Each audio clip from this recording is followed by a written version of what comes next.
All right, let's dive into a topic so many people are talking about right now. More and more, what you post online can follow you straight into the workplace.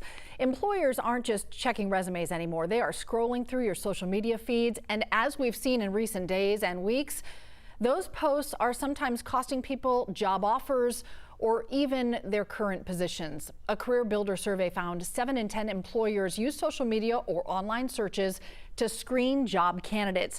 More than half of those employers found content on social media that led them not to hire a candidate, and a third have reprimanded or fired a current employee because of something they found on their social media. 70% of employers use social media or online searches to screen job candidates. 57% of those employers found content on social media that led them not to hire someone. 34% have reprimanded, as we mentioned, a current employee because of something they found. So in the last couple of weeks, we've seen employees across the country lose their jobs after controversial or offensive posts surfaced online. So where is the line between free expression and employer rights? Let's bring in Deepa Das Acevedo, an associate professor of law at Emory University, to help us sort it all out and what's legally at stake here. Thank you so much for the time. This is a conversation I'm just hearing out and about in the community a lot right now. It's happening everywhere, it seems like, and in all kinds of industries and workplaces. So why does what you post on social media matter so much to employers? Well, employers are aware that there is a lot of bleed through between your personal life and your professional life. So they're concerned that anything that you say, even if you're saying it in a personal capacity, and even if it violates no law, will be associated with them and will create disruptions in the workplace or legal liabilities for them. So both when they're deciding to hire you and once you're already on the job, those kind of thoughts are going to both weigh in pretty heavily? Yeah, this is something that really becomes relevant before you've even begun the job and stays relevant for as long as you're in the job. Unfortunately, there's no definite cutoff for this, which means that in a sense, everything that you do becomes part of who you are as an employee, not simply who you are as a person.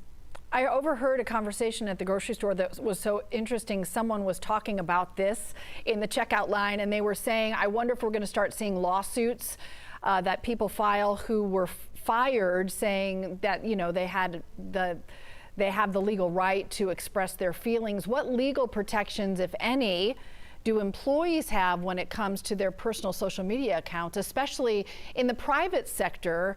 Where does the First Amendment apply or not directly apply?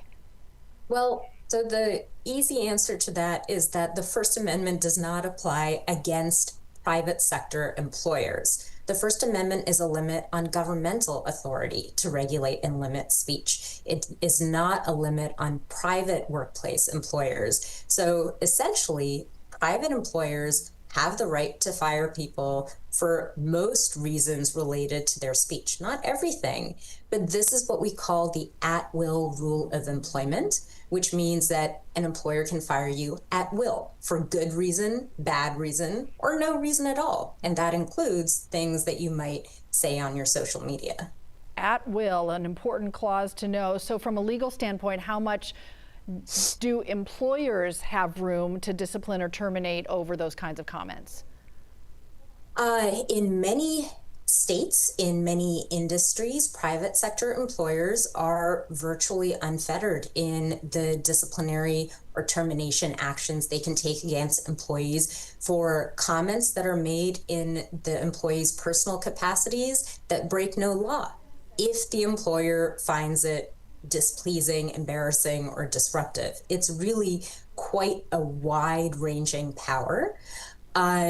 In some sectors, in some states, there are statutory limitations that might apply to private employers. And it's important to remember that there are reasons that private employers can't discipline or terminate employees, such as anything that has to do with race, sex, national origin, and a few other protected categories. And where those protected categories intersect with a speech act by an employee or a social media post by an employee, then there might be some limitations on the employer's ability to act, and the employee might have a claim. But otherwise, the general baseline rule is that a private sector employer has pretty unfettered ability to discipline or terminate employees for their speech. All right, important point to end on. We really appreciate the guidance and the insight there. Deepa Das Acevedo, thanks so much for the time.